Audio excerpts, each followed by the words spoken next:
Praise the Lord. നമ്മള് റോമലേഖനം 8-ാം അധ്യായമാണല്ലോ ചിന്തിച്ചുകൊണ്ടിരുന്നത്. ഇന്ന് അതിന്റെ 18-ാമത്തെ വാക്യം മുതലുള്ള ഭാഗങ്ങൾ നമുക്ക് ചിന്തിക്കാം.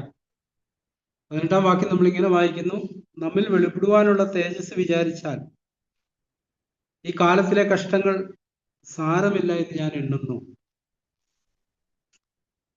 അപ്പൊ ഈ ക്രിസ്തീയത്തോടുള്ള ബന്ധത്തിൽ നമ്മൾ ഇന്ന് കേൾക്കുന്ന പല പ്രസംഗങ്ങളും കർത്താവിലേക്ക് വന്നാൽ പിന്നെ നിങ്ങൾക്ക് കഷ്ടങ്ങളൊന്നും ഇല്ലാത്ത ഈസി ആയിട്ടുള്ള ഒരു ജീവിതം നയിക്കാവുന്നതാണ്. നിങ്ങളുടെ സാമ്പത്തിക പ്രശ്നങ്ങളെല്ലാം പരിഹരിക്കപ്പെടും, നിങ്ങളുടെ രോഗമൊക്കെ സൗഖ്യമാക്കപ്പെടും. ആ നിലയിലുള്ള ഒരു സുവിശേഷമാണ് നമ്മൾ ഇന്ന് കേട്ടുകൊണ്ടിരിക്കുന്നത്. പക്ഷെ കർത്താവ് തന്നെ പറഞ്ഞൊരു വാക്യമുണ്ട്: ലോകത്തിൽ നിങ്ങൾക്ക് കഷ്ടമുണ്ടെങ്കിലും ധൈര്യപ്പെടുകയും ഞാൻ ലോകത്തെ ജയിച്ചിരിക്കുന്നു. പക്ഷെ ഒരു ദൈവത്തെ സംബന്ധിച്ചിടത്തോളം ഈ കഷ്ടങ്ങള് അവനൊരു അനുഗ്രഹമായിട്ടാണ് കാണുന്നത്. ഈ കഷ്ടങ്ങളിലൂടെ കടന്നു പോകുമ്പോൾ അവന്റെ ഉള്ളിൽ പ്രത്യാശയും താൻ പോകുന്ന വഴി യഥാർത്ഥത്തിലുള്ളതാണെന്നുള്ളതിനെ കുറിച്ചുള്ള ഒരു ആന്തരിക ബോധ്യം അവന് ലഭിച്ചുകൊണ്ടേയിരിക്കും. അതുകൊണ്ട് തന്നെ ഈ കഷ്ടങ്ങൾ അവന് നിരാശ ഉളവാക്കുന്ന ഒന്നല്ല. റോമർ 5-ൽ നമ്മളത് ചിന്തിച്ചിരുന്നു.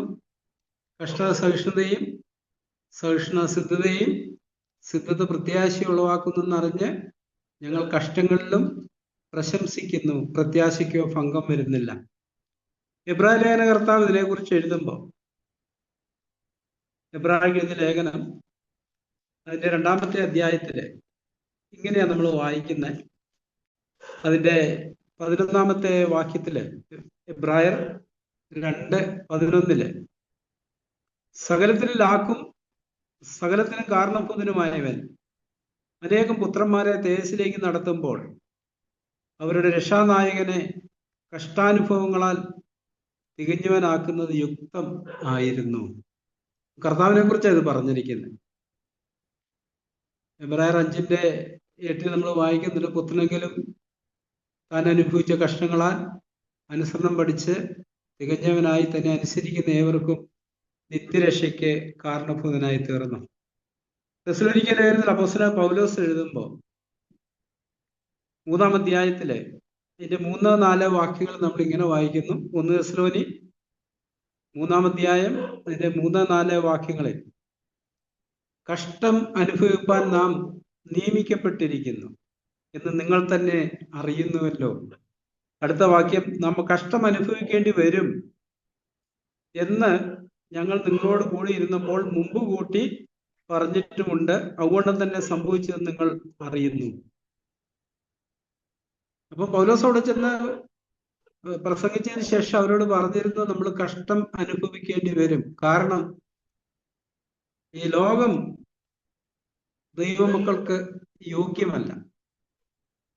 അതുകൊണ്ട് തന്നെ ഈ ലോകം നമ്മളെ പകയ്ക്കും. അതുകൊണ്ട് തന്നെ നാം ഒത്തിരി കഷ്ടങ്ങളിലൂടെ കടന്നു പോകേണ്ടി വരും.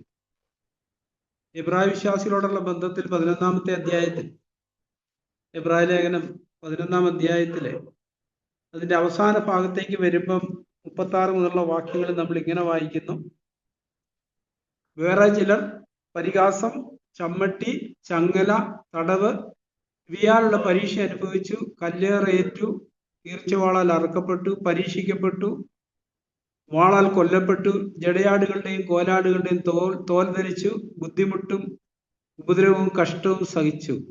കാടുകളിലും മലകളിലും ഗുഹകളിലും ഭൂമിയുടെ പിളർപ്പുകളിലും ഉഴന്നു വലഞ്ഞു. ലോകം അവർക്ക് യോഗ്യമായിരുന്നില്ല. നമ്മൾ ഈ ലോകത്തിൽ നിന്ന് കർത്താവ് തെരഞ്ഞെടുത്തിരിക്കുന്നത് കൊണ്ട് തന്നെ ഒരു വിശ്വാസിയെ സംബന്ധിച്ചിടത്തോളം ഈ ലോകം അവന് യോഗ്യമല്ല. നമുക്കറിയാം, ഇസ്രായേലിലെ ദൈവം ഇസ്രായേലിൽ നിന്ന് വിടുവിക്കാൻ തീരുമാനിച്ചപ്പോൾ ആദ്യം ചെയ്ത കാര്യം അവരുടെ ജീവിതം കുറെ കൂടെ ദുരിതപൂർണമാക്കുകയായിരുന്നു.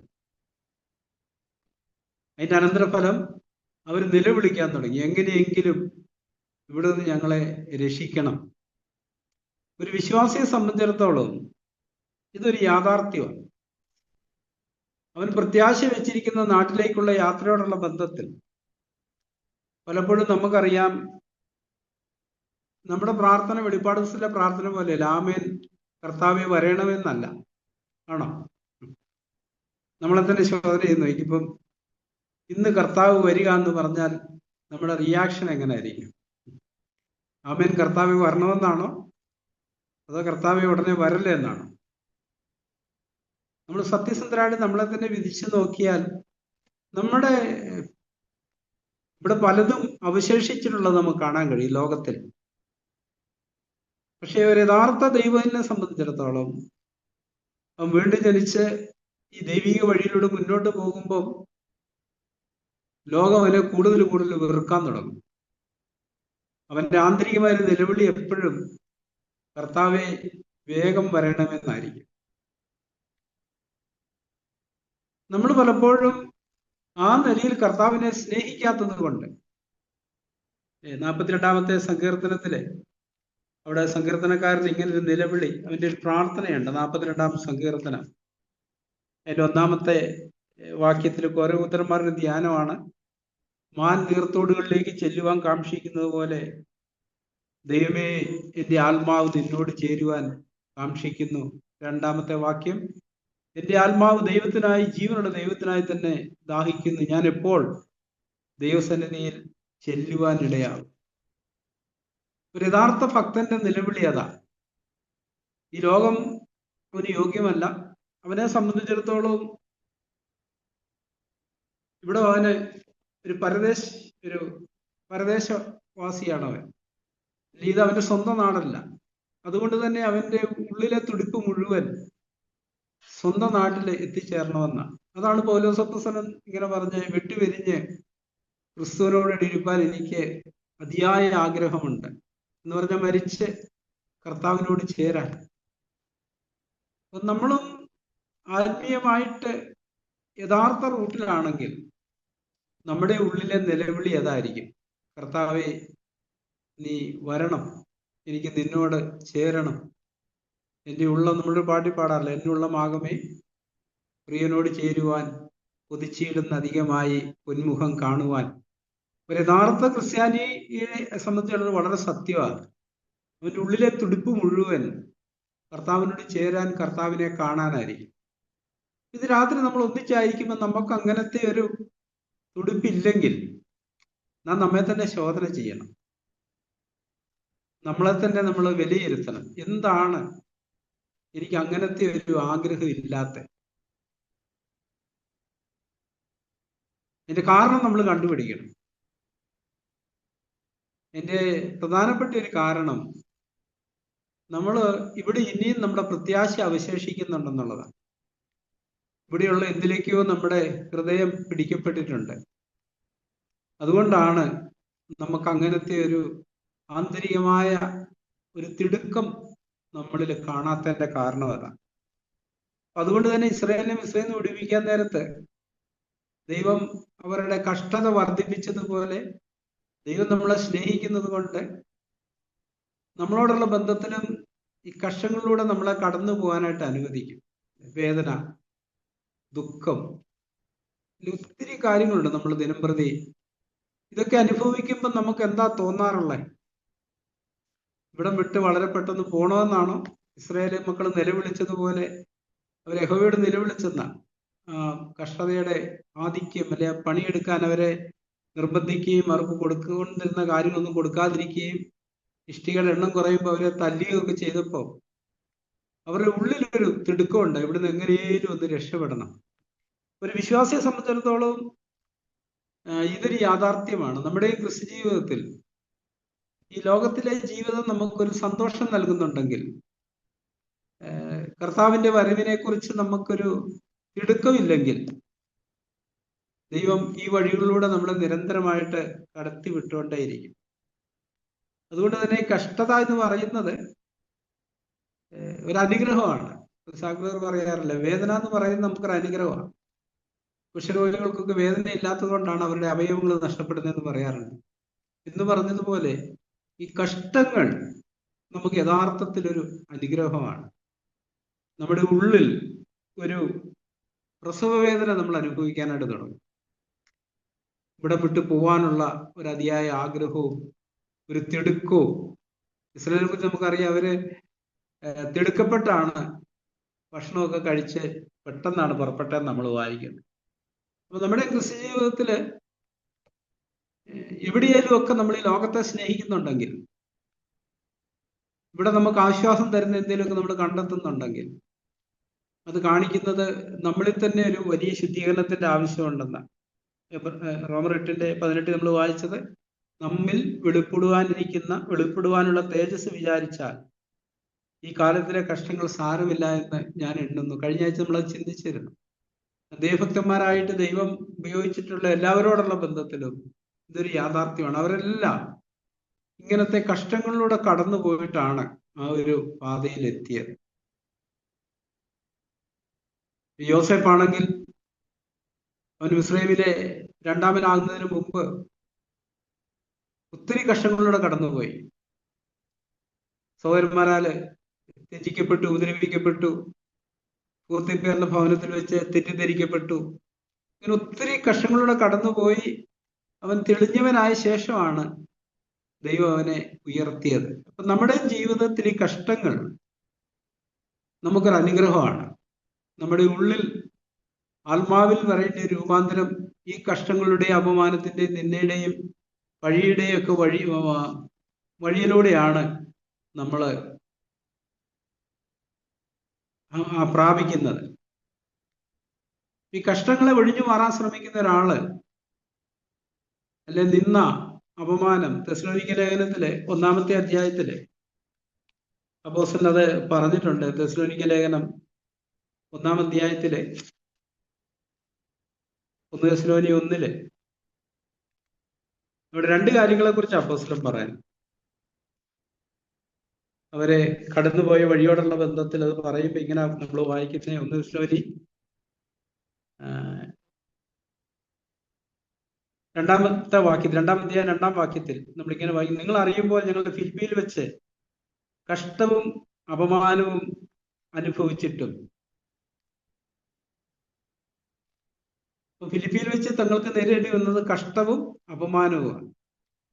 നമ്മള് യഥാർത്ഥത്തിൽ ദൈവമക്കളാണെങ്കിൽ നമ്മളെ കാത്തിരിക്കുന്നത് ഇങ്ങനത്തെ കാര്യങ്ങളൊക്കെയാണ്. കഷ്ടം, അപമാനം, നിന്ന, പഴി, ദുഷി, ഉപദ്രവം, തെറ്റിദ്ധരിക്കപ്പെടുന്ന അനുഭവങ്ങള്, കൈവിടപ്പെടുന്ന അനുഭവങ്ങൾ, ഒറ്റപ്പെടുത്തപ്പെടുന്ന അനുഭവങ്ങള്, ഇതെല്ലാം നമ്മുടെ ആന്തരിക മനുഷ്യനെ ബലപ്പെടുത്തുന്ന കാര്യങ്ങളാണ്. നമ്മളത് ശരിയായ രീതിയിൽ എടുത്തിട്ടുണ്ടെങ്കിൽ. ഇല്ലെങ്കിൽ നമ്മൾ നിരാശപ്പെട്ടും പതറിയും പോകാനുള്ള സാധ്യതയുണ്ട്. അതുകൊണ്ട് തന്നെ പരിശുദ്ധാത്മാവ് നമ്മളെ എപ്പോഴും ഈ ഒരു വഴിയിലേക്ക് നടത്തുന്നത്. ക്രിസ്തുവിന്റെ കഷ്ടങ്ങളിൽ പങ്കുള്ളവരായി തീരുന്തോറും സന്തോഷിച്ച് ഉല്ലസിക്കാനായിട്ടാണ് പത്രോസ് അപ്പോസ്തലൻ പറയുന്നത്. അപ്പൊ ഈ ക്രിസ്തുവിന്റെ കഷ്ടങ്ങളിൽ പങ്കാളികളാകുന്നതിന്റെ അനന്തര ഫലമാണ് ക്രിസ്തുവിന്റെ തേജസ്സിനോടുള്ള പങ്കാളിത്തം നമുക്ക് കിട്ടുന്നത്. ആ ഒരു വഴിയിലൂടെ മാത്രമേ ക്രിസ്തുവിന്റെ തേജസ്സിന്റെ പങ്കാളിത്തത്തിലേക്ക് നമുക്ക് പ്രവേശിക്കാൻ കഴിയത്തുള്ളൂ. കർത്താവിന്റെ ആ സ്വരൂപത്തോട് നമുക്ക് അനുരൂപപ്പെടും തോറും ഈ വഴിയെക്കുറിച്ചുള്ള നമ്മുടെ മടുപ്പും വിരക്തിയൊക്കെ നഷ്ടപ്പെടാനിടയാവും. ഈ വഴി നമുക്ക് സന്തോഷം നൽകുന്നതായിരിക്കും, ഉല്ലാസം നൽകുന്നതായിരിക്കും. കാരണം ഇത് കൂടുതൽ നമ്മളെ ക്രിസ്തുവിന്റെ സ്വരൂപത്തിലേക്ക് നയിക്കാനായിട്ട് ഇടയായിത്തീരും. തുടർന്ന് 19-ാം വാക്യം നമ്മൾ ഇങ്ങനെ വായിക്കുന്നു, സൃഷ്ടി ദൈവപുത്രന്മാരുടെ വെളിപ്പാടിനെ ആകാംക്ഷയോടെ കാത്തിരിക്കുന്നു. ആ ഒരു വെളിപ്പാടെന്ന് പറയുന്നത് കർത്താവിന്റെ വരവെങ്കിൽ സംഭവിക്കുന്ന ഒരു കാര്യമാണ്.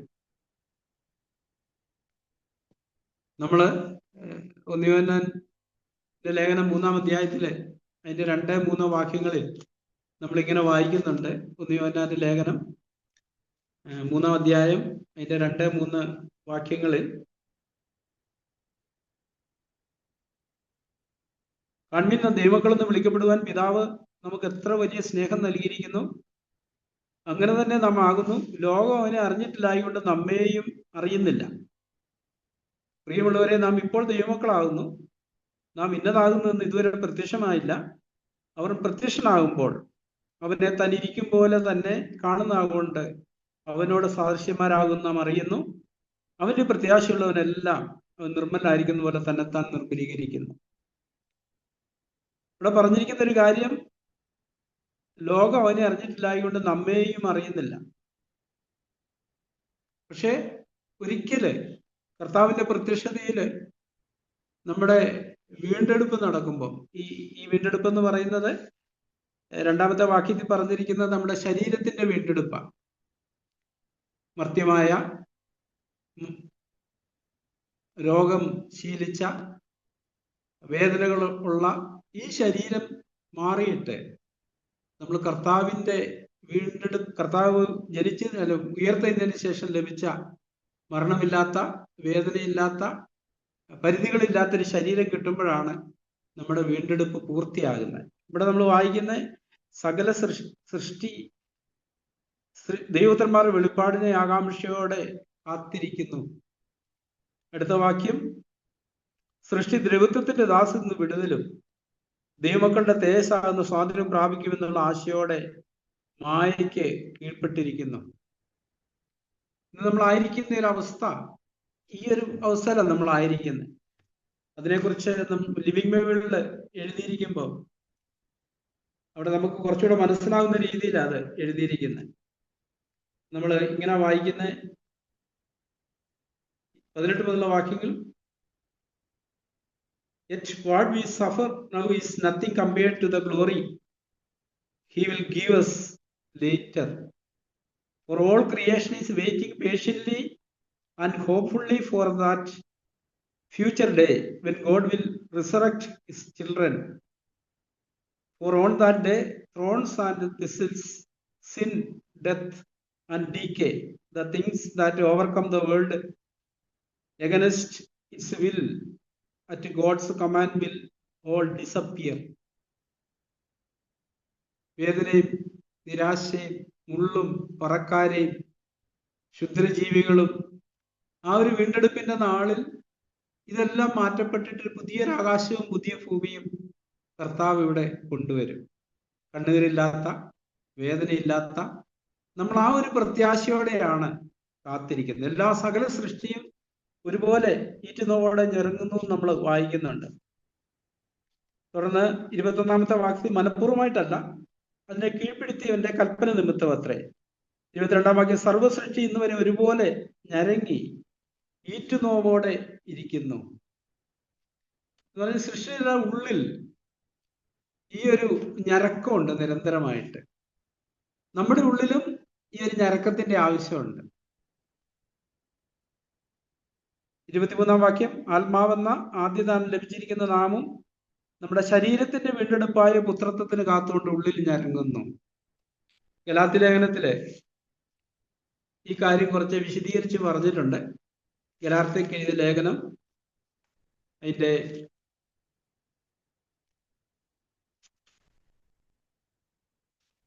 4-ാമത്തെ അധ്യായത്തില്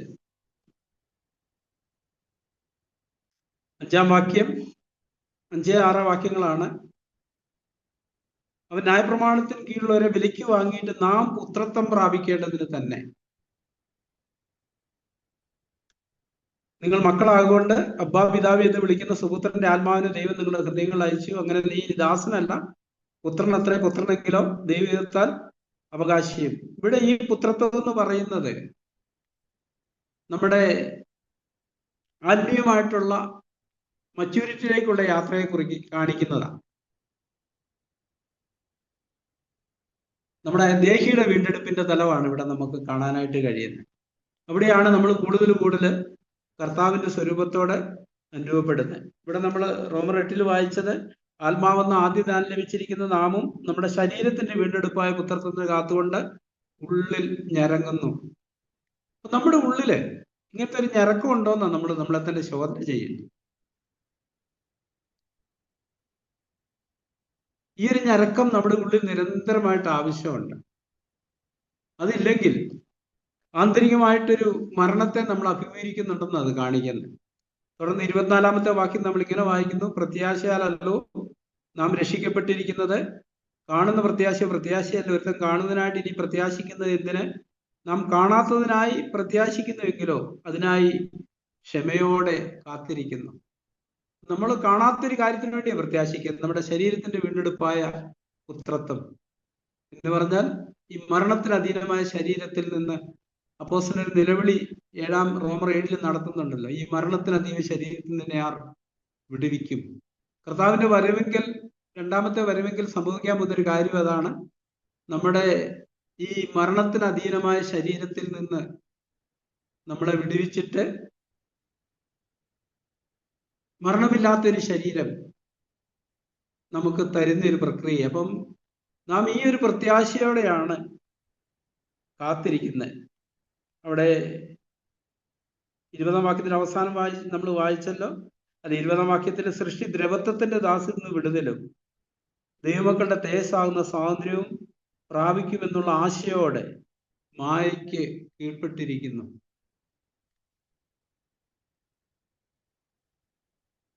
അതുകൊണ്ട് നാം പ്രത്യാശിക്കുന്നത് കാണുന്ന ഒന്നിനായിട്ടല്ല. കാണുന്നതിനായിട്ട് പ്രത്യാശിക്കേണ്ട ആവശ്യമില്ല. നമ്മൾ കാണാത്ത ഒന്നിനായിട്ടാണ് കാത്തിരിക്കുന്നത്. നോഹയെ കുറിച്ച് നമ്മൾ വായിക്കുമ്പോൾ അവൻ കാണപ്പെടാത്തയെ കുറിച്ച് അരുളപ്പാടുണ്ടായിട്ട് തന്റെയും തന്റെ കുടുംബത്തിന് രക്ഷിക്കാൻ വേണ്ടി പെട്ടകം തീർത്ത് നമ്മൾ എബ്രായലേഖ്യത്തിൽ വായിക്കുന്നത് പോലെ കാണപ്പെടാത്ത ഒന്നിനു വേണ്ടിയാണ് നമ്മൾ കാത്തിരിക്കുന്നത്. വിശ്വാസത്താൽ ക്ഷമയോടെ നമ്മൾ കാത്തിരിക്കുകയാണ്. ഇന്ന് വേദനയുള്ള കഷ്ടങ്ങളുള്ള ഒരു ശരീരത്തിൽ വസിക്കുമ്പം നമ്മൾ പലപ്പോഴും നെടുവേർപ്പെടാറുണ്ട്. പക്ഷെ അന്നേരം നമുക്കൊരു പ്രത്യാശയുണ്ട്. എൻ്റെ ആത്മാവിന്റെ വീണ്ടെടുപ്പ് നടന്നതുപോലെ, എൻ്റെ ദേഹിയുടെ വീണ്ടെടുപ്പ് നടക്കുന്നത് പോലെ ഒരു ദിവസം എൻ്റെ ശരീരത്തിന്റെ വീണ്ടെടുപ്പ് നടക്കും. അന്ന് ഞാൻ പൂർണ്ണനായിട്ട്, പൂർത്തീകരിക്കപ്പെട്ടവനായിട്ട്, തികഞ്ഞവനായിട്ട് കർത്താവിന്റെ സന്നിധിയിൽ നിൽക്കും എന്ന് മാത്രമല്ല, ഇങ്ങനെ നാം എന്നേക്കും കർത്താവിനോടുകൂടെ ഇരിക്കും. അപ്പോസ്തലൻ പറയുന്നുണ്ട്, ഈ വചനങ്ങളെ കൊണ്ട് അന്യോന്യം ആശ്വസിപ്പിച്ചുകൊള്ളുവീൻ. നമ്മൾ ഈ കഷ്ടങ്ങളുടെയും ഞെരുക്കങ്ങളുടെയും വേദനയുടെയും നഷ്ടങ്ങളുടെയും ഒക്കെ വഴിയിലൂടെ പോകുമ്പോൾ നമുക്കുള്ളൊരു പ്രത്യാശ ഇതാണ്: ഇതെല്ലാം നൊടിനേരത്തേക്കുള്ള ലഘുവായ കഷ്ടം, ഇതെല്ലാം അല്പസമയത്തേക്കുള്ളതാണ്. നിത്യതയുമായിട്ട് താരതമ്യപ്പെടുത്തുമ്പോൾ ഇത് ഒരു ഞൊടി നേരം മാത്രമേ ഉള്ളൂ ഈ കഷ്ടങ്ങൾ. അതുകൊണ്ട് നമ്മൾ അതിന് സഹിച്ചോണ്ട് വരാൻ പോകുന്ന ഒരു നിത്യതയ്ക്ക് വേണ്ടി ക്ഷമയോടെ കാത്തിരിക്കാനായിട്ടാണ് കർത്താവ് നമ്മളെ വിളിച്ചത്. അതുകൊണ്ട് നമ്മുടെ ഈ വഴിയിൽ നമ്മൾ കഷ്ടങ്ങളിലൂടെ ഒക്കെ കടന്നു പോകുമ്പോൾ അത് കാണിക്കുന്നത് നമ്മൾ യഥാർത്ഥ വഴിയിലാണെന്ന്. നമുക്ക് കഷ്ടതയൊന്നും ഇല്ലെങ്കിൽ അത് ഒരു അപകട മുന്നറിയിപ്പാണ്. കാരണം ഒരു തികഞ്ഞവനാക്കി തീർക്കാനായിട്ട് കഷ്ടങ്ങളിലൂടെയേ നമ്മളെ തികഞ്ഞവനാക്കി തീർക്കാനായിട്ട് കഴിയത്തുള്ളൂ. അതുകൊണ്ട് തന്നെ കഷ്ടങ്ങളെ നമ്മൾ ഒരു അനുഗ്രഹമായിട്ടാണ് കാണേണ്ടത്. റോമർ 5 നമ്മൾ വായിച്ചതുപോലെ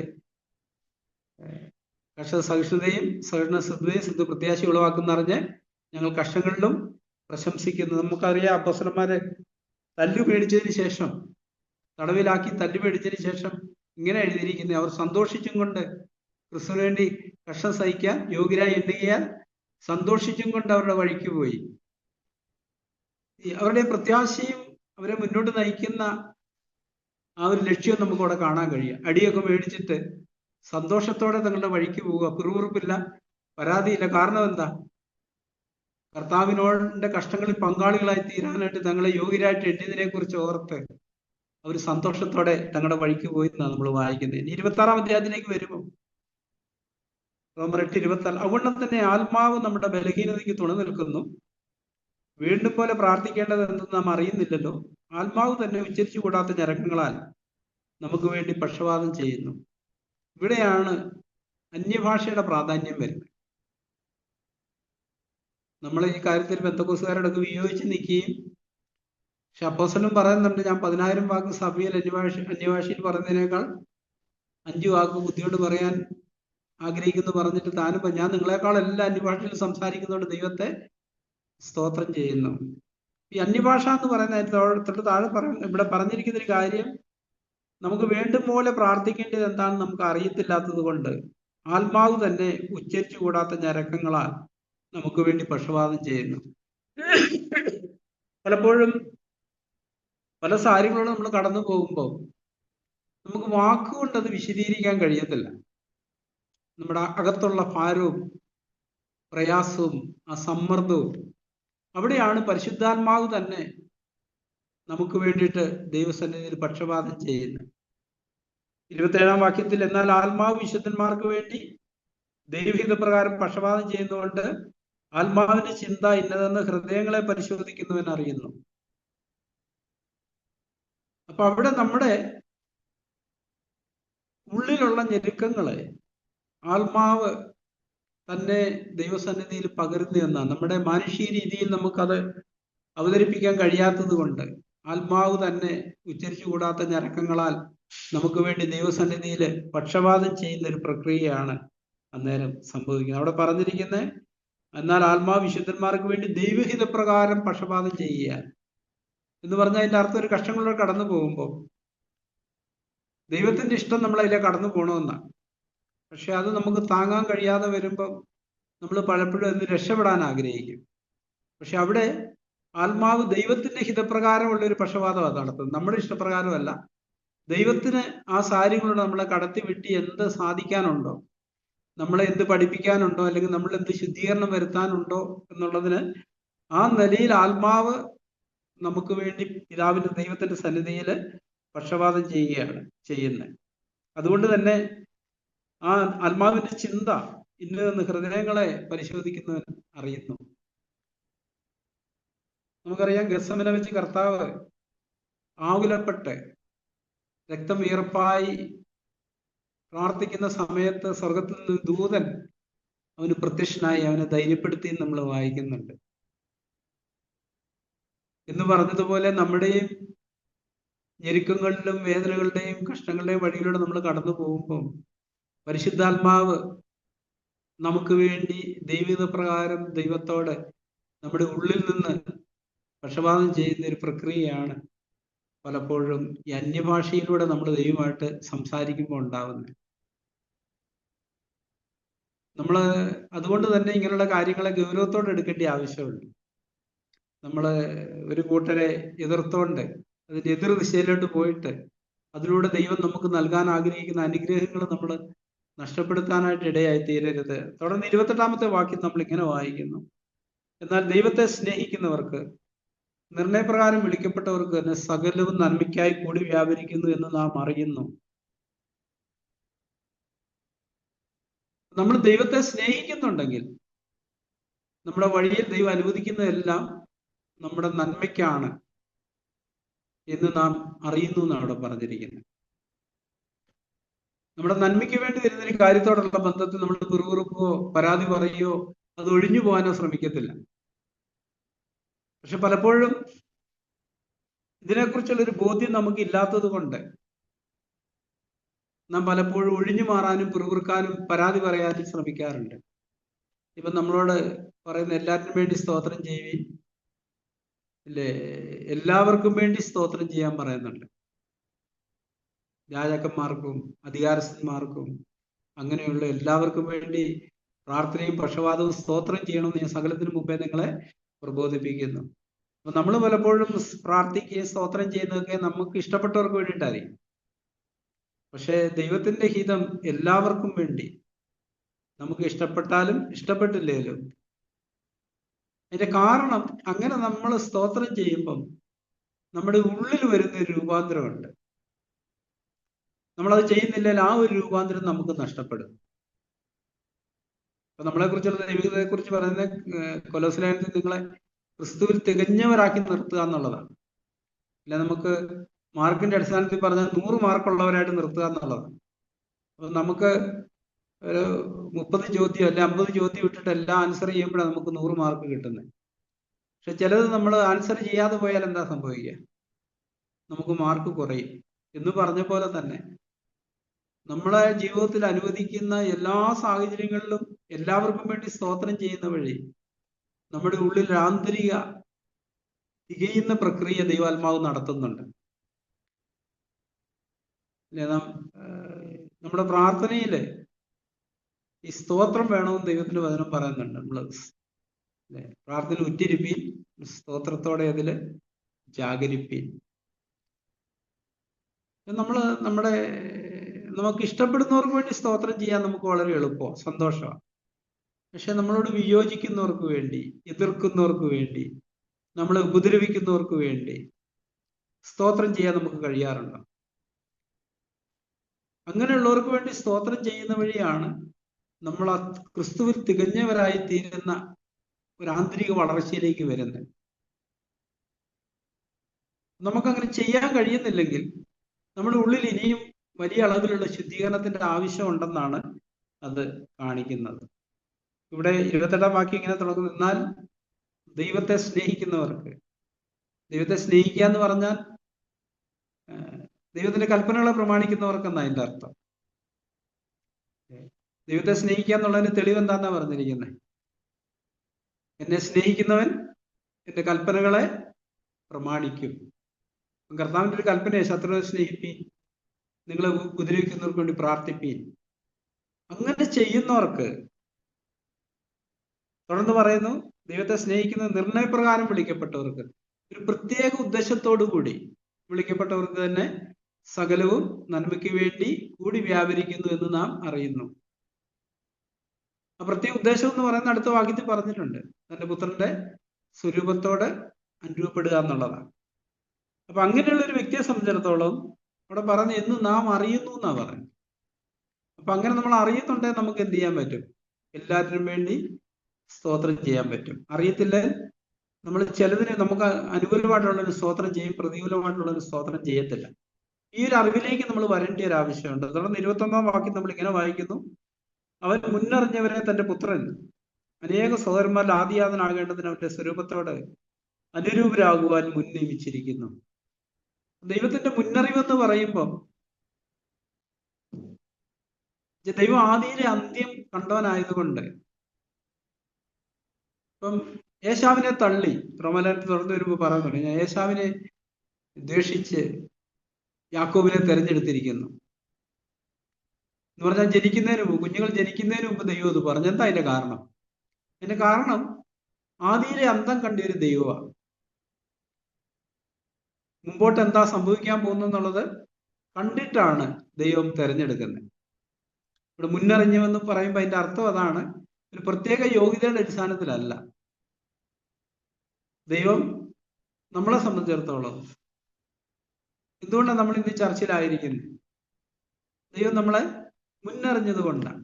നമ്മുടെ നന്മ കൊണ്ടോ ഒന്നും കൊണ്ടുമല്ല, ദൈവം നമ്മളെ മുന്നറിഞ്ഞത് കൊണ്ടാണ് നമ്മളെ തെരഞ്ഞെടുത്തത്. മുന്നറിഞ്ഞവരെ, മുൻനിയമിച്ചവരെ വിളിച്ചും. അപ്പൊ നമ്മളെ വിളിയോട് പ്രതികരിച്ചതിന്റെ അനന്തരഫലമായിട്ടാണ് ഇന്ന് സഭയിലായിരിക്കുന്നത്. അതിന്റെ കാരണം എന്താ? അതും ദൈവികമായൊരു പ്രവൃത്തിയുടെ അനന്തരഫലമാണ്. റോമാലേഖനത്തില് തുടർന്ന് വരുമ്പോൾ നമ്മളത് വായിക്കുന്നുണ്ടല്ലോ, സകലവും അവനിൽ നിന്നും അവനാലും അവങ്കിലേക്കും ആകുന്നു, അവൻ എന്നേക്കും മഹത്വം, ആമേൻ. അപ്പം ഇപ്പൊ നമ്മൾ പലപ്പോഴും സാക്ഷികൾ കേൾക്കുമ്പോൾ നമ്മളിങ്ങനെ പലരും പറഞ്ഞു കേട്ടിട്ടുണ്ട്, ചെറുപ്പം തൊട്ടേ എനിക്ക് ദൈവത്തെ അന്വേഷിക്കുന്ന ഒരു സ്വഭാവം ഉണ്ടായിരുന്നു. പക്ഷെ അത് യഥാർത്ഥത്തിൽ നമ്മളിലുള്ള ഒന്നല്ല, ദൈവം നമ്മളിൽ ഇട്ട ഒരു കാര്യമാണ്. കാരണം സകലവും ആരംഭിക്കുന്ന ദൈവത്തിൽ നിന്ന്, സകലം അവനാലാണ്. ദൈവത്തിൽ നിന്ന് ആരംഭിച്ച് ദൈവത്തിൽ തുടർന്ന് ദൈവത്തിൽ അവസാനിക്കുന്നതാണ് നമ്മുടെ ക്രിസ്ത്യ ജീവിതം എന്ന് പറയുന്നത്. അവിടെ നമുക്ക് പ്രശംസിക്കാനായിട്ടൊന്നുമില്ല. തന്റെ കർണപ്രകാരം ദൈവം നമ്മളെ തിരഞ്ഞെടുത്തു. അപ്പൊ ഇവിടെ മുൻനിയമിച്ചവരെ വിളിച്ചും, വിളിച്ചവരെ നീതീകരിച്ചും, നീതീകരിച്ചവരെ തേജസ്കരിച്ചും ഇരിക്കുന്നു. നമ്മുടെ വിളിയോടുള്ള ബന്ധത്തിൽ ദൈവം നമ്മളെ മുൻനിയമിച്ചു, വിളിച്ചു, നീതീകരിച്ചു, തേജസ്കരിച്ചു. അപ്പം നമ്മള് എഫെസ്യരിൽ വായിക്കുന്നുണ്ടല്ലോ, 2-ാം അധ്യായത്തിൽ നമ്മളെ ക്രിസ്തുവിനോട് ഉയർപ്പിച്ച് സ്വർഗത്തിൽ ഇരുത്തി. ദൈവത്തിന്റെ നോട്ടത്തിൽ ദൈവം നമുക്ക് വേണ്ടി ഇതെല്ലാം ചെയ്തു തീർത്തതാണ്. നമ്മൾ വിശ്വാസാൽ അറിയുന്നത്, വിശ്വാസാൽ അംഗീകരിച്ചിട്ട് നമ്മൾ വിശ്വാസാൽ അത് കൈക്കൊള്ളുന്നത്. തുടർന്ന് 31-ാമത്തെ വാക്യത്തിലേക്ക് വരുമ്പോൾ ഇത് സംബന്ധിച്ച് നാം എന്ത് പറയേണ്ടു? ദൈവം നമുക്ക് അനുകൂലമെങ്കിൽ നമുക്ക് പ്രതികൂലം ആര്?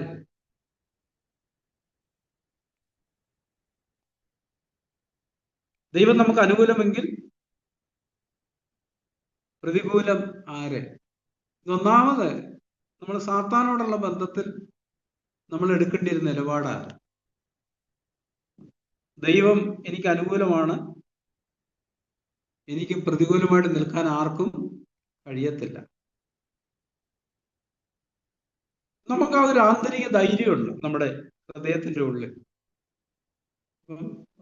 നമ്മൾ മൂലത്തെ വാക്കുകൾ വായിച്ചിരുന്നു, നാം ദൈവത്തിന്റെ മക്കളാകുന്നു എന്ന് ആത്മാവ് താനും നമ്മുടെ ആത്മാവോടുകൂടെ സാക്ഷ്യം പറയുന്നു. ആ ഒരു ഉത്തമ ബോധ്യം നമുക്കുണ്ടോ? നമ്മളിന്നും ആടിക്കളിക്കുന്നവരാണ്. ചില സമയത്ത് നമുക്ക് നല്ല ധൈര്യവും ഉറപ്പും പ്രത്യാശയൊക്കെ ഉണ്ട്. ചില സമയത്ത് അതെല്ലാം നഷ്ടപ്പെട്ട് നമ്മൾ നിരാശരായിരിക്കുന്ന കാണാൻ കഴിയും. അല്ലെ? ചില സമയത്ത് സ്തോത്രവും സ്തുതിയും സംഗീതവും പാട്ടും, അല്ലെ, വീട്ടിലൊക്കെയാണ് മൂളിപ്പാട്ടൊക്കെ പാടിക്കൊണ്ട് നടക്കും. ചില ദിവസം ആളെ കാണുമ്പം പാട്ടുമില്ല, അല്ലെ, മൂളിപ്പാട്ടുമില്ല, ഒരു ആകുലചിത്തനായി അസന്തുഷ്ടനായി ഭാരം വഹിക്കുന്ന അവസ്ഥയിൽ നമ്മൾ നടക്കുന്ന കാണാൻ കഴിയും. എന്തുകൊണ്ടാണ് അങ്ങനെ സംഭവിക്കുന്നത്? നമ്മൾ ആ ദൈവസ്നേഹത്തിൽ നമ്മൾ കഴിഞ്ഞ ദിവസം ചിന്തിച്ചിരുന്നു, നമ്മുടെ ഹൃദയങ്ങളെ ഉറപ്പിച്ചിട്ടില്ല എന്നുള്ളതാണ്. ആ ദൈവസ്നേഹം എന്ന് ഞാൻ പറയാൻ ഉദ്ദേശിക്കുന്ന ഒരു കാര്യം, ദൈവത്തിന് നമ്മളോടുള്ള സ്നേഹത്തെക്കുറിച്ചാണ് ഞാൻ പറയുന്നത്. നമ്മൾ ആ ഒരു സ്നേഹത്തിൽ വേരൂന്നി അടിസ്ഥാനപ്പെട്ടവരാണെങ്കിൽ നമ്മൾ ഈ വാക്യങ്ങൾ വായിക്കുമ്പോൾ നമുക്ക് ഭയങ്കര ഉത്സാഹം വരും. ഇത് സംബന്ധിച്ച് ഞാൻ എന്ത് പറയുന്നു? ദൈവം നമുക്ക് അനുകൂലമെങ്കിൽ പ്രതികൂലമാരെ. എപ്പോഴെങ്കിലും ദൈവം തന്റെ മക്കൾക്ക് പ്രതികൂലമായി തീരുമോ? തീരും. എപ്പോഴാന്ന് ചോദിച്ചാൽ നമ്മൾ നിഗളികളാകുന്നു. ദൈവം നിഗളികളോട് എതിർത്ത് നിൽക്കുന്നു. പക്ഷെ നമ്മൾ താഴ്മയിൽ നിൽക്കുന്നിടത്തോളം കാലം ദൈവം നമ്മുടെ കൂടെയാണ് നിൽക്കുന്നത്. ദൈവം നമ്മളോട് എതിർക്കത്തില്ല.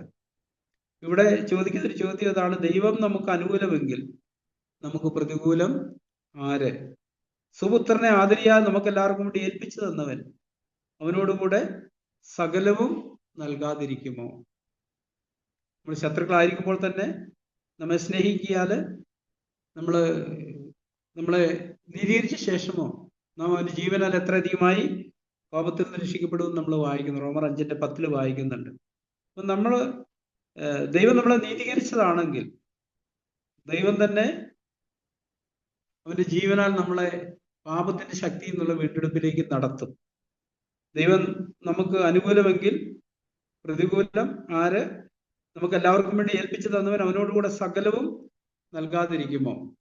ഈ സകലം എന്ന് പറയുമ്പോൾ എന്താ? അത് നമ്മുടെ പൂർണ്ണമായ ഒരു വീണ്ടെടുപ്പാ. എബ്രായർ 7:25 നമ്മൾ വായിക്കുന്നുണ്ട്, അവൻ നമുക്ക് വേണ്ടി പക്ഷപാതം ചെയ്യാൻ സദാ ജീവിക്കുന്നവനാകിയാൽ അവരെ പൂർണ്ണമായി രക്ഷിപ്പാൻ പ്രാപ്തനാണ്. എബ്രായർ 7:25. സകലം എന്ന് പറയുമ്പോൾ പൂർണ്ണമായ ഒരു രക്ഷയിലേക്ക് നമ്മുടെ ആത്മാവ്, ദേഹം, ഈ 3 തലങ്ങളിലുള്ള ഒരു വീണ്ടെടുപ്പ് നടത്തി ദൈവസന്നിധിയിൽ നമ്മളെ നിർത്താനായിട്ട് ദൈവം ശക്തനാണ്. ദൈവം തെരഞ്ഞെടുത്തവരെ ആർ കുറ്റം ചുമത്തും? 33-ാമത്തെ വാക്യത്തിൽ. ഇത് നമുക്ക് വളരെ ധൈര്യം നൽകേണ്ട ഒരു കാര്യമാണ്. നമ്മളെ തെരഞ്ഞെടുത്തത് യോഹന്നാൻ നമ്മൾ കഴിഞ്ഞ ദിവസം ചിന്തിച്ചിരുന്നു. നമ്മളെല്ലാം കൂടെ സ്നേഹിച്ച് അവൻ ആദ്യം നമ്മളെ സ്നേഹിച്ച് നമ്മളെ തെരഞ്ഞെടുത്തതാണ്. അപ്പൊ ദൈവം തെരഞ്ഞെടുത്ത ഒരാളെ ആർക്ക് കുറ്റം ചുമത്താൻ പറ്റും? നമ്മളെ തന്നെ കുറ്റം ചുമത്താറുണ്ടോ? അല്ലെ? നമ്മളെ തന്നെ നമ്മൾ കുറ്റം ചുമത്താറുണ്ടോ? പലപ്പോഴും നമ്മുടെ ജീവിതത്തിൽ നാം നമ്മെ തന്നെ കുറ്റം ചുമത്താറുണ്ട്. പക്ഷെ ദൈവം അത് ആഗ്രഹിക്കുന്ന ഒരു കാര്യമല്ല. ദൈവം തന്റെ മുന്നറിവിൽ നമ്മളെ തിരഞ്ഞെടുത്തപ്പം ദൈവത്തിനൊരു തെറ്റും പറ്റിയിട്ടില്ല. ദൈവത്തിന്റെ വിളിയെയും തെരഞ്ഞെടുപ്പിനെ കുറിച്ച് അനുദപിക്കുന്നില്ല. അതാ സത്യം. ദൈവം നമ്മളെ സ്നേഹത്തിൽ മുന്നേമിച്ചു. സ്നേഹത്തിൽ മുന്നേമിക്കുക എന്ന് പറയുമ്പോൾ എൻ്റെ അർത്ഥം എന്താ? നമ്മൾ ആ സ്നേഹത്തിന്റെ ഡെഫിനേഷൻ വെച്ച് ചിന്തിക്കണം. 1 കൊരിന്ത്യർ 13. അതിന്റെ ദീർഘക്ഷമയില്, കരുണയില്, ദയയിലൊക്കെയാണ് നമ്മളെ മുന്നേമിച്ചത്. എന്ന് പറഞ്ഞാൽ നമ്മളെ പൂർണ്ണമായിട്ട് അറിഞ്ഞിട്ടാണ് ദൈവം നമ്മളെ സ്വീകരിച്ചത്. എന്നിട്ടാണ് നമ്മളെ മുന്നേമിച്ചത്. ആ മുന്നേമിച്ച ദൈവം നമ്മുടെ ജീവിതത്തിൽ ആ പ്രവൃത്തി പൂർത്തീകരിക്കും. ഫിലിപ്പിയർ നമ്മളതാ വായിക്കുന്നത്, നിങ്ങളിൽ നല്ല പ്രവൃത്തി ആരംഭിച്ചവൻ ക്രിസ്തുയേശുവിന്റെ നാളോളം എന്നെ തേക്കുമെന്ന് ഞാൻ ഉറപ്പായി വിശ്വസിച്ചുമിരിക്കുന്നു. ആ ഉറപ്പ് നമുക്കും ആവശ്യമുണ്ട്. വ്യക്തിപരമായിട്ട് നമ്മുടെ ജീവിതയാത്രയിൽ നമ്മൾ പോരാട്ടങ്ങളിലൂടെ കടന്നു പോകുമ്പോൾ, പരീക്ഷകളെ, ശോധനകളെ അഭിമുഖീകരിക്കുമ്പോൾ, ഇത് ദൈവം എൻ്റെ ജീവിതത്തിൽ പൂർത്തീകരിക്കുമെന്ന് വാഗ്ദത്തം ചെയ്തിട്ടുണ്ടെന്നുള്ള ആ വാഗ്ദത്തം നമ്മൾ മുറുകെ പിടിക്കണം. അവിടെ നമുക്ക് കാര്യമായിട്ടൊന്നും ചെയ്യാനില്ല. നമ്മുടെ സ്വന്തം ശക്തി കൊണ്ട് നമുക്ക് ചെയ്യാൻ പറ്റത്തില്ല. അത് ദൈവത്തിന്റെ വാഗ്ദത്തങ്ങളിലാണ് നമ്മൾ ആശ്രയിക്കുന്നത്. നമ്മൾ 2 പത്രോസിൽ വായിക്കുന്നുണ്ട്, ഇങ്ങനെ വായിക്കുന്നല്ലോ, ഇവയാൽ നിങ്ങൾ ലോകത്തിന് മുഖത്തുള്ള നാശം വിട്ടൊഴിഞ്ഞ് ദിവ്യ സ്വഭാവത്തിന് കൂട്ടാളികളായി തീരുവാൻ ഇടവരും. ഈ വാഗ്ദത്തങ്ങള് നമ്മൾ മുറുകെ പിടിക്കേണ്ട ഒരു ആവശ്യമുണ്ട്. അബ്രഹാമിന് ദൈവം ഒരു വാഗ്ദത്തം കൊടുത്തു, അവനതിനെ മുറുകെ പിടിച്ചു. സാഹചര്യങ്ങളെ നോക്കിയിട്ട് അവൻ അവിശ്വസിക്കാനുള്ള എല്ലാ കാര്യങ്ങളും ഉണ്ടായിരുന്നു. തന്നെയും തൻ്റെ ഭാര്യയെ നോക്കിയിട്ട് ഇനി അത് അസാധ്യമാണെന്ന് താൻ ചിന്തിച്ചെങ്കിലും നമ്മൾ ഇങ്ങനെ വായിക്കുന്നവൻ ആശയ്ക്ക് വിരോധമായി ആശയോടെ ദൈവത്തിന്റെ വാഗ്ദത്തത്തിൽ വിശ്വസിച്ചു, ദൈവത്തിന്റെ വാഗ്ദത്തത്തിൽ സംശയിക്കാതെ വിശ്വാസം ശക്തിപ്പെട്ട് ദൈവത്തിന് മഹത്വം കൊടുത്തു. നമ്മുടെ പോരാട്ടത്തിന്റെ വഴികളിൽ നമ്മൾ ദൈവത്തെ സ്തുതിക്കുകയും മഹത്വപ്പെടുത്തുകയും ചെയ്യുന്ന വിശ്വാസത്തിൽ നിന്നുകൊണ്ടാണ്. പലപ്പോഴും നമ്മുടെ ഒരു പരാജയം, നമ്മളൊരു ഇസ്രായേലിനെ പോലെ ചെങ്കടൽ കടന്നതിന് ശേഷമേ നമുക്ക് സ്തുതിക്കാനായിട്ട് കഴിയുന്നുള്ളൂ. പക്ഷെ മോശയെ സംബന്ധിച്ചിടത്തോളം ചെങ്കടൽ ഇക്കരെ വെച്ച് തന്നെ മോശ ദൈവത്തെ സ്തുതിക്കുന്നവനായിരുന്നു. അതുകൊണ്ടാണ് പറഞ്ഞത്, ദൈവം നിങ്ങൾക്ക് വരുത്താൻ പോകുന്ന വലിയ രക്ഷ കണ്ടുകൊള്ളുകയും. കാരണം എന്താണ് ദൈവം ചെയ്യാൻ പോകുന്നതെന്ന് മുൻകൂട്ടി കണ്ട് ദൈവത്തിന് മഹത്വം കൊടുത്തു. അതിന്റെ റിസൾട്ടായിരുന്നു ചെങ്കടൽ വിവാഹിക്കപ്പെട്ട ഒരു അക്കരെ കടന്ന്. ഈ കടന്നവരെ സംബന്ധിച്ചിടത്തോളം ചെങ്കടലിന് അക്കരെ എത്തിയപ്പോഴേ അവർക്ക് പാടാനും സ്തോത്രം ചെയ്യാനൊക്കെ തോന്നിയുള്ളൂ. നമ്മൾ വിശ്വാസത്തിന്റെ വഴി നടക്കുമ്പോൾ ദൈവം നമ്മുടെ മുമ്പില് ശോധനകളിലൂടെ കടത്തി വിടുമ്പം നമ്മൾ ദൈവത്തെ, അതുകൊണ്ട് എപ്പോഴും എല്ലാറ്റിനും വേണ്ടി സ്തോത്രം ചെയ്യാൻ പറയുന്നത്. നമുക്ക് മനസ്സിലായാലും ഇല്ലേലും, കാണാൻ കഴിയുന്നുണ്ടെങ്കിലും ഇല്ലെങ്കിലും, നമ്മളോട് പറഞ്ഞിരിക്കുന്ന എല്ലാറ്റിനും വേണ്ടി സ്തോത്രം ചെയ്യുകയും എപ്പോഴും ദൈവത്തിന് സ്തോത്രം ചെയ്തുകൊണ്ടിരിക്കാനായിട്ട് പറയുന്നുണ്ട്. കാരണം നമ്മുടെ കാഴ്ച കൊണ്ട് കാണുമ്പോൾ നമുക്ക് സ്തോത്രം ചെയ്യാൻ കഴിയത്തില്ല. പക്ഷെ ഹൃദയത്തിന്റെ കണ്ണുകൊണ്ട് വിശ്വാസാൽ കാണുന്നിടത്ത് നമുക്ക് ധൈര്യമായിട്ട് ദൈവത്തെ സ്തുതിക്കാൻ കഴിയും. പക്ഷെ നമ്മൾ പലപ്പോഴും പരാജയപ്പെടുന്ന ഈ കാര്യങ്ങളിലൊക്കെയാണ് നമ്മൾ പരാജയപ്പെടുന്നത്. നമ്മൾ പ്രതീക്ഷിക്കാത്ത കാര്യങ്ങളിലൂടെ കടന്നു പോകുമ്പോൾ നമ്മൾ നിരാശപ്പെടുകയും പിറുപിറുക്കുകയും പരാതി പറയുകയൊക്കെ ചെയ്യും. പിറുപിറുപ്പ് ദൈവം വെറുക്കുന്ന ഒരു കാര്യമാണ്. 1 കൊരിന്ത്യർ 10 നമ്മളത് വായിക്കുന്നുണ്ട്. അതുകൊണ്ട് നമ്മുടെ മുന്നറിയിപ്പ് തരുന്നുണ്ട്, ആകയാൽ നിങ്ങൾ പിറുപിറുക്കരുത്. ഫിലിപ്പിയർ 2 പറയുന്നുണ്ട്, നിങ്ങൾ ചെയ്യുന്നതെല്ലാം പിറുപിറുപ്പും വാദവും കൂടാതെ ചെയ്യുവീൻ. ഒരു സ്തോത്രത്തിന്റെ ആത്മാവിൽ എപ്പോഴും ജീവിക്കണമെന്നാണ് ദൈവം തന്റെ മക്കളെ കുറിച്ച് ആഗ്രഹിക്കുന്നത്. കാരണം നമ്മൾ ദൈവമക്കളായതുകൊണ്ടാണ്. നമുക്ക് നിരാശപ്പെടാനോ ഒന്നിനും ഒരു സാഹചര്യം ദൈവം അനുവദിക്കുകയല്ല. യേശാബ്രഹർ പറയാറുണ്ട്, നിരാശയും തന്നെത്താൻ കുറ്റപ്പെടുത്തുകയും ചെയ്യുന്ന നോ എൻട്രി റോഡുകളാണെന്ന് പറയാറുണ്ട്. അങ്ങോട്ട് പ്രവേശനമില്ല. പക്ഷെ നമ്മൾ പലപ്പോഴും ആ വഴിയിൽ തന്നെയാണ് നടക്കുന്നത്. അങ്ങോട്ട് പ്രവേശനം ഇല്ല എന്ന് നമുക്കറിയാമെങ്കിലും നമ്മൾ നമ്മളെ തന്നെ കുറ്റപ്പെടുത്തും, മറ്റുള്ളവരെ കുറ്റപ്പെടുത്തും. അല്ലെ, അങ്ങനെ ചെയ്തെങ്കിൽ സംഭവിക്കില്ലായിരുന്നു. അല്ലെ, നമ്മളെല്ലാം അങ്ങനെ മറ്റുള്ളവരെ കുറ്റപ്പെടുത്താനായിട്ട് റെഡി ആയിട്ടിരിക്കുന്നവരാണ്. പക്ഷെ നമ്മുടെ ആന്തരിക കണ്ണുകൾ തുറന്ന്, വിശ്വാസത്തിന്റെ കണ്ണു തുറന്ന ഒരാളാണെങ്കിൽ നമ്മൾ കുറ്റപ്പെടുത്തത്തില്ല. നമ്മൾ അവിടെയും സ്തോത്രം ചെയ്യുന്ന ഒരു മനോഭാവത്തിലായിരിക്കും നമ്മൾ ജീവിക്കുന്നത്. തുടർന്ന് 33-ാം വാക്യത്തിൽ, ദൈവം തിരഞ്ഞെടുത്തവരെ ആർ കുറ്റം ചുമത്തും? നീതിയിരിക്കുന്ന ദൈവം ശിക്ഷ വിധിക്കുന്നവൻ ആർ? എപ്പോഴും നമ്മുടെ ഉള്ളിൽ ഹൃദയത്തിൽ മുഴങ്ങേണ്ട ഒരു വാക്യമായിരുന്നു. ദൈവം തിരഞ്ഞെടുത്തവരെ ആർ കുറ്റം ചുമത്തും? നമുക്കറിയാം, കുറ്റം ചുമത്തുന്നവൻ സാത്താനാണ്, അപവാദി. സോരന്മാരെ രാപ്പകൽ ദൈവസന്നിധിയിൽ കുറ്റം ചുമത്തുന്ന അപവാദിയെ തള്ളിയിട്ട് കളഞ്ഞുവല്ലോ. പക്ഷെ അവന്റെ കുറ്റം ചുമത്തലിലായിരിക്കരുത് നമ്മൾ ശ്രദ്ധ വെക്കേണ്ടത്. നേരെ മറിച്ച് ദൈവത്തിലായിരിക്കണം. സെക്രിയാബ്രഹം നമ്മളത് വായിക്കുന്നുണ്ട്. സാത്താൻ യോശുവയെ കുറ്റം ചുമത്താനായിട്ട് നിൽക്കുന്നത് കാണിച്ചു തന്നു. സാത്താൻ കുറ്റം ചുമത്തുക, മുഷിഞ്ഞ വസ്ത്രം ധരിച്ചിരിക്കുന്നു. ദൈവം എന്താ പറയുന്നത്?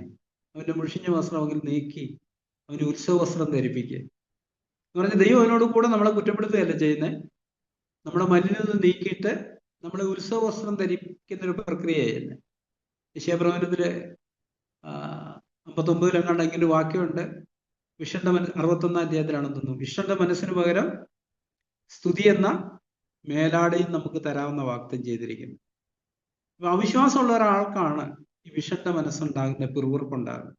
വിശ്വസിക്കുന്ന ഒരാൾക്ക് അവന്റെ മനസ്സെപ്പോഴും സജീവമായിരിക്കും. അവനിൽ എപ്പോഴും ഒരു സ്തുതിയുടെ ആത്മാവ് ഉണ്ടായിരിക്കും. തുടർന്ന് 34-ാമത്തെ വാക്യം നമ്മൾ ഇങ്ങനെ വായിക്കുന്നു, ക്രിസ്തു യേശു മരിച്ചവൻ, മരിച്ചിട്ട് ഉയർത്തെഴുന്നേറ്റവൻ തന്നെ. അവൻ ദൈവത്തിന്റെ വലതുഭാഗത്തിരിക്കുകയും നമുക്ക് വേണ്ടി പക്ഷപാതം കഴിക്കുകയും ചെയ്യുന്നു. അതുകൊണ്ടാണ് നമുക്ക് ഒരു കുറ്റപ്പെടുത്തലിന്റെ ആത്മാവിലേക്ക് പോകേണ്ട ആവശ്യമില്ല. നമ്മളെക്കുറിച്ച് എബ്രായലേഖനത്തിൽ പറയുമ്പോൾ ഇങ്ങനെ പറയുന്നുണ്ട്, നിങ്ങൾ പരമാർത്ഥ ഹൃദയത്തോടെ കൃപാസനത്തോട് അടുത്ത് ചെല്ലുക. ഈ പരമാർത്ഥ ഹൃദയം എന്ന് പറയുമ്പോൾ വീഴ്ചയും പരാജയമൊന്നും ഇല്ലാത്ത ഹൃദയം എന്നല്ല അർത്ഥം. നേരെ മറിച്ച് നമ്മൾ വീഴുകയും പരാജയപ്പെടുന്ന ചെയ്യുന്നവരാണെങ്കിലും ദാവീദിനെ പോലെ സത്യസന്ധരായിട്ട്, ദൈവമേ ഞാൻ നിന്നോട് പാപം ചെയ്തു, നിനക്ക് അരിശുപാട് ചെയ്തിരിക്കുന്നു പറഞ്ഞുകൊണ്ട് നേരെ ചെല്ലാനുള്ള ഒരു ധൈര്യം നമുക്ക് ആവശ്യമുണ്ട്. ദൈവം അങ്ങനത്തെ ഒരു അവകാശം നമുക്ക് തന്നിട്ടുണ്ട്. എപ്പോഴും വീഴുന്നവരെ സാത്താൻ കുറ്റം വിധിക്കും. നമ്മൾ വീഴുന്നവരെ കുറ്റം വിധിക്കുമ്പോൾ നമ്മൾ സാത്താനോട് ചേർന്നാ നിൽക്കുന്നത്. ദൈവം ആ കുറ്റപ്പെടുത്തലിന്റെ കുറ്റവിധിയുടെ ആത്മാവിൽ നമ്മളെ പൂർണ്ണമായിട്ട് സ്വതന്ത്രരാക്കാനായിട്ട് ദൈവം ആഗ്രഹിക്കുന്നുണ്ട്. തുടർന്ന് 35-ാം വാക്യം നമ്മൾ ഇങ്ങനെ വായിക്കുന്നു, ക്രിസ്തുവിന്റെ സ്നേഹത്തിൽ നിന്ന് നമ്മെ വേർപിരിക്കുന്നത് ആർ. അപ്പൊ അത് പറയാൻ ശ്രദ്ധിക്കണം കേട്ടോ. ക്രിസ്തുവിനോടുള്ള സ്നേഹത്തിൽ നിന്നല്ല, ക്രിസ്തുവിന്റെ സ്നേഹത്തിൽ നിന്ന് നമ്മെ വേർപിരിക്കുന്നത് ആർ. ഇത് പറഞ്ഞതിന്റെ അർത്ഥം എന്താ? നമ്മളെ മുന്നേ സ്നേഹിച്ചു, നമ്മളെ തെരഞ്ഞെടുത്തു, അവൻ നമ്മളെ നിത്യതയോളം എന്ത് ചെയ്യും? നടത്തും. ഒരിക്കലും അവൻ തന്റെ വിളിയെക്കുറിച്ചും തെരഞ്ഞെടുപ്പിനെ കുറിച്ചും അനുദമിക്കുന്നില്ല. അതുകൊണ്ട് തന്നെ സാത്താൻ എപ്പോഴും ശ്രമിക്കും നമ്മുടെ ഹൃദയങ്ങളിൽ അവിശ്വാസം ഉണ്ടായി. ഇബ്രാഹിം നമ്മളത് വായിക്കുന്നുണ്ട്, ജീവനുള്ള ദൈവത്തെ തേച്ച് കളയാതിരിക്കേണ്ടതിന് അവിശ്വാസമുള്ള ദുഷ്ടഹൃദയം നിങ്ങളിൽ ആർക്കും ഉണ്ടാകാതിരിക്കാൻ നോക്കുകയും. സാത്താൻ എപ്പോഴും നമ്മളുടെ അവിശ്വാസം കൊണ്ടുവന്നിട്ടാണ് നമ്മളെ ചതിക്കുന്നത്. നമ്മൾ വിശ്വാസത്തിന്റെ വഴിയിൽ ഈ ഒരു ദൈവം നമുക്ക് തന്ന ഉറപ്പിൽ നമ്മൾ നിരന്തരമായിട്ട് ക്രിസ്തുവിനെ നയിക്കണം എന്നുള്ളതാണ് ദൈവത്തിന് നമ്മളെക്കുറിച്ചുള്ള ആഗ്രഹം. ക്രിസ്തുവിന്റെ സ്നേഹത്തിൽ നമ്മെ വേർപിരിക്കുന്നതാർ കഷ്ടതയോ, സങ്കടമോ, ഉപദ്രവമോ, പട്ടിണിയോ, നഗ്നതയോ, ആപത്തോ, വാളോ. ഇവിടെ പറഞ്ഞിരിക്കുന്ന കാര്യങ്ങളൊക്കെ ഒന്ന് ചിന്തിച്ചു നോക്കി. കഷ്ടത. അതുകൊണ്ടാണ് ഭക്തന്മാർ പാടിയത്, കഷ്ടതയിലും പാടുവാൻ, നഷ്ടമതിൽ കൊണ്ടാടുവാൻ. ഇതിനൊന്നും നമ്മളെ ക്രിസ്തുവേശുവിലുള്ള ദൈവസ്നേഹത്തിൽ നിന്ന് വേർപിരിപ്പാൻ കഴിയുന്ന ഒന്നല്ല ഇതെല്ലാം. തുടർന്ന് 36-ാം വാക്യം നമ്മൾ ഇങ്ങനെ വായിക്കുന്നു, നിന്റെ നിമിത്തം ഞങ്ങൾ ഇടപെടാതെ കൊല്ലുന്നു, അറുപ്പാനുള്ള ആടുകളെ പോലെ എണ്ണുന്നു. ആടെന്ന് പറയുന്നത് ബലഹീന ജീവിയാണ്. ആടിനിപ്പോ അതിനെ പിടിക്കാൻ വരുന്നൊരു ചെന്നായോട് എതിർത്ത് നിൽക്കാനുള്ള ശേഷിയില്ല. വളരെ പെട്ടെന്ന് അതിനെ കീഴ്പ്പെടുത്താൻ കഴിയും.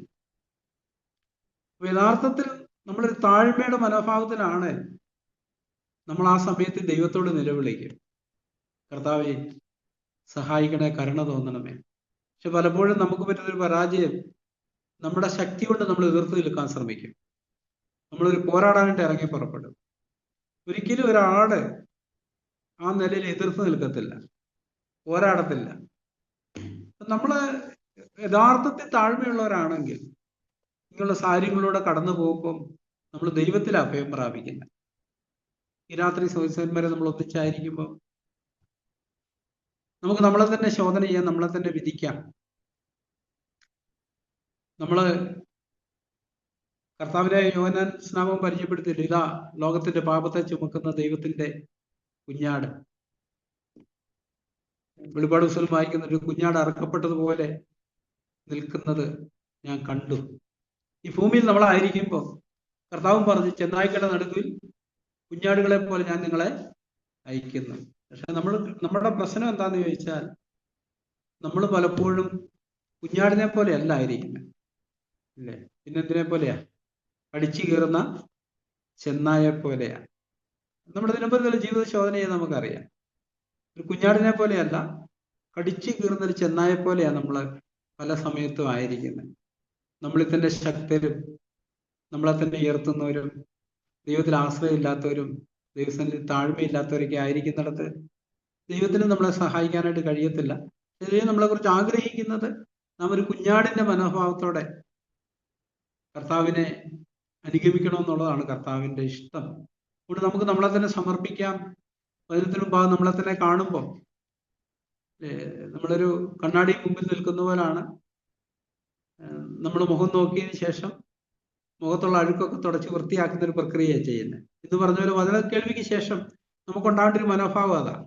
എവിടെയൊക്കെയാണ് നമ്മൾ കുറവുള്ളവരായിരിക്കുന്നത്, നമുക്ക് വിശ്വാസം ഇല്ലാതിരിക്കുന്നത്, നമ്മൾ പരാതി പറയുന്നത്, പിറുപിറുക്കുന്നത്, ദൈവത്തിലുള്ള ആശ്രയം ഇല്ലാതിരിക്കുന്നതെന്ന് കണ്ടെത്തി ആ തലങ്ങളിലെല്ലാം ദൈവസന്നിധിയിൽ ചെന്ന് കൃപയ്ക്ക് വേണ്ടി ദൈവത്തോട് ചോദിക്കുകയാണെങ്കിൽ തീർച്ചയായിട്ടും കർത്താവ് നമ്മളെ സഹായിക്കും. കർത്താവിൻ്റെ ഇഷ്ടം അതാണ്. അതിനു വേണ്ടിയിട്ടാണ് കർത്താവ് നമ്മളെ തിരഞ്ഞെടുത്തിരിക്കുന്നത്, നമ്മളെ മുന്നേമിച്ചിരിക്കുന്നത്. അതുകൊണ്ട് നമുക്ക് നിരാശപ്പെടാനോ ഭയപ്പെടാനോ ഒരു കാര്യമില്ല. നിരാശയ്ക്കോ ഭയത്തിനോ ഇടകൊടുക്കേണ്ട ഒരു ആവശ്യവും നമ്മുടെ ജീവിതത്തിലില്ല.